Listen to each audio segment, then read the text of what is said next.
Job वालों को Sunday को बहुत काम होता है, मुझे बहुत काम है। अभी कपड़े वगैरह धो के आए, फुल पढ़ाई छोड़ दी थी और एक साल बाद रिपीट किया।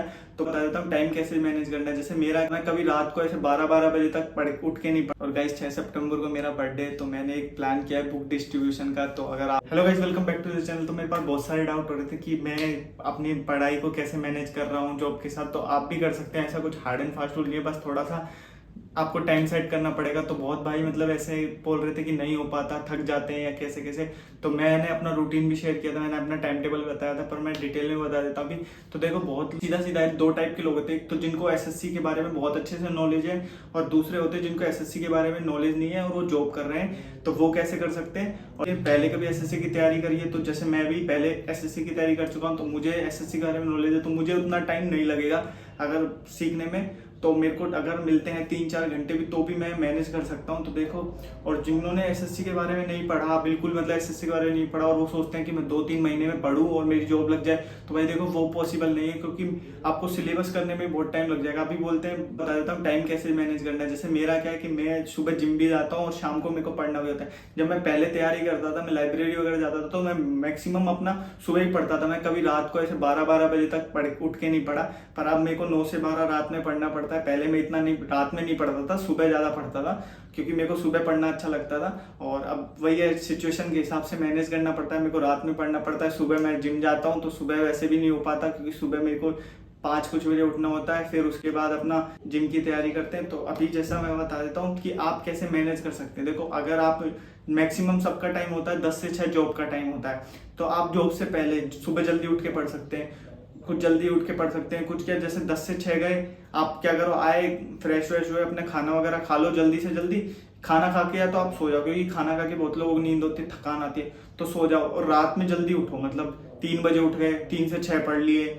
ऐसा मतलब देखो, कुछ तो आपको करना पड़ेगा, एक्स्ट्रा एफर्ट आपको लगानी पड़ेगी। ऐसा तो है नहीं कि बिल्कुल जॉब आपके लिए तैयार बैठी है, ऐसा तो होगा नहीं। आपको अपने एक्स्ट्रा एफर्ट लगाने पड़ेंगे। आप राइट में जगो, या यही हो सकता है कि जैसे मैं करता हूँ, शाम को आए 6 बजे, 6 से 7 रेस्ट किया, थोड़ा अपना खाना वगैरह खाया, 9 से 12 कंटिन्यू लाइब्रेरी में पढ़ते हैं। तो ऐसा आप भी कर सकते हो। मॉक वगैरह देते रहो, जो पहले से पढ़ रहे हैं उनको तो मॉक ही देना होता है। तो मॉक से क्या है, मेरी स्ट्रेंथ बढ़ी रहती है। जैसे बताता हूँ कि मैं टेक्स्ट बुक का हमेशा एक मॉक देता रहता हूँ। तो ये टेक्स्ट बुक का आप मॉक, अगर आपने परचेज नहीं कर रखा तो आप भी परचेज कर सकते हो। टेक्स्ट बुक के मॉक ले लो और उसको हमेशा मॉक लगाते रहो। तो 9 से 12 में मैं हमेशा एक मॉक तो अपना रखता हूँ, उसका एनालाइज करता हूँ। तो अगर आपने भी अगर कोई भी मॉक वगैरह नहीं ले रखे, तो टेक्स्ट बुक के मॉक सीरीज ले लेना, बहुत अच्छी है। और आप ये वाला को यूज करके मॉक भी दे सकते हैं। तो देखो, बाकी ये बात हो गई अपनी मॉक टेस्ट वगैरह कैसे कैसे पढ़ने। और देखो दूसरा, मेरे पास ऐसे मैसेज आते हैं कि मेरे पास 4 महीने, भैया क्या मेरा कंप्लीट हो जाएगा सिलेबस, क्या मैं सिलेक्ट हो जाऊंगा 4 महीने में। तो भाई देखो, 4 महीने में नहीं हो पाएगा।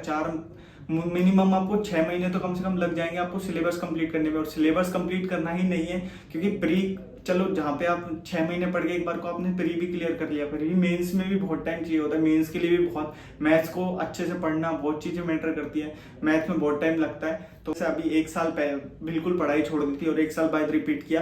तो वापस से मैंने मॉक जब दिया, तो मेरे 100 मार्क्स आए थे। धीरे धीरे मेरे मार्क्स इंक्रीज हुए, 151 तक आए। मैं वीडियो में भी दिखा चुका हूँ। अभी मैं बिल्कुल, जिनको एसएससी के बारे में बिल्कुल नॉलेज नहीं है, वो कैसे तैयारी करेंगे, वो देखो, पहले तो अपना पढ़ो, एक टॉपिक वाइज सिलेबस कंप्लीट करो। ऐसा नहीं है कि सीधा उठाए और पढ़ने लग गए, क्या पढ़ूं, ऐसा नहीं। अपना एक बनाओ कि हमें क्या पढ़ना है। जैसे पहले, सबसे पहले मेरे को क्या अच्छा लगता है, रीजनिंग कवर कर लो। सबसे पहले आप रीजनिंग अपना कवर करो, रीजनिंग को टॉपिक वाइज करो, और एक बुक ले लो रीजनिंग की, कोई किरण पब्लिकेशन या कोई भी, उसको करो। उसके क्वेश्चन होंगे, उसमें नंबर ऑफ क्वेश्चन होंगे, वो क्वेश्चन आप करते रहो। ऐसे रीजनिंग होने के बाद आप अपना मैथ्स उठा लो, उसके साथ इंग्लिश वगैरह कर लो, टॉपिक वाइज करते चलो, क्वेश्चन लगाते चलो। अब एक डाउट आता है कि भाई मैं मैथ की करता हूँ, जैसे मैं टीचर से पढ़ता हूँ, वो मेरे से समझ आता है, पर जब मैं बुक में से करने लगता हूँ तो मैं करता हूँ और रात को भूल जाता हूँ। तो देखो, एक बार 2 बार से ये होता ही है, सबके साथ होता है। मैं आज कर रहा हूँ, मैं कल भूल जाऊंगा। तो उसी लिए बोलते हैं रिवीजन करना चाहिए। आप वीकली एक रिवीजन का बना लो, जितने आपने मतलब क्वेश्चन किए, उसको रिवीजन करने में उतना टाइम नहीं लगता। आप रिवाइज करोगे तो रिवाइज बहुत जल्दी हो जाता है। अगर आप 1 घंटे में अपनी एक क्लास ले रहे हो और आप रिवाइज करने बैठोगे, तो उसको आप 10 से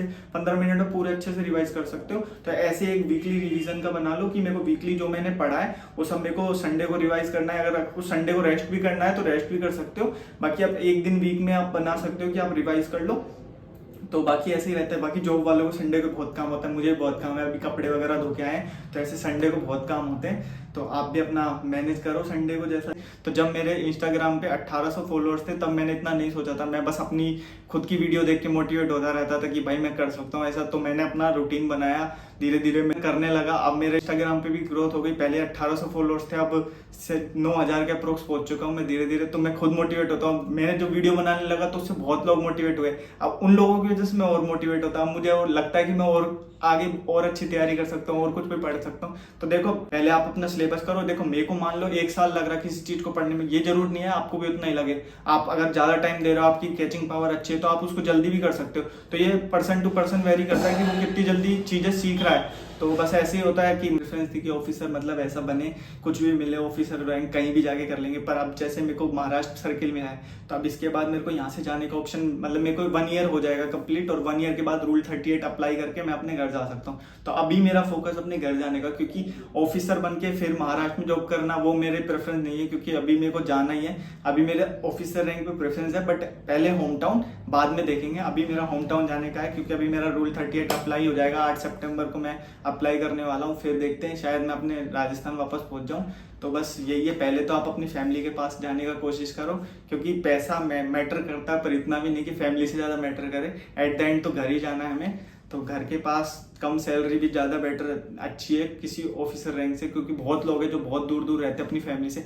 तो मैं अपनी फैमिली से 5-6 साल दूर नहीं रह सकता, मुझे बस अपने 1 साल में मेरा हो गया, मुझे अपने घर जाना बस। तो ऐसे ही अब आप अपना भी देख। और गाइस 6 सितंबर को मेरा बर्थडे है, तो मैंने एक प्लान किया है बुक डिस्ट्रीब्यूशन का। तो अगर आप उसको सपोर्ट करना चाहते हो तो आप मेरी वीडियो को शेयर करें, और बाकी मैं इंस्टाग्राम का लिंक डाल दूंगा जो वीडियो पे कमेंट करने के लिए बोला था मैंने। बाकी अगर आपको अच्छा लगे तो आप भी सपोर्ट कर सकते हैं। और भाई देखो बहुत भाई ऐसे बोलते हैं कि तुम जिम भी कर लेते हो, जॉब भी कर लेते हो, थकान नहीं होती। देखो थकान मेरे को भी होती है, थकता हूँ भाई मैं भी, ऐसा कुछ नहीं है।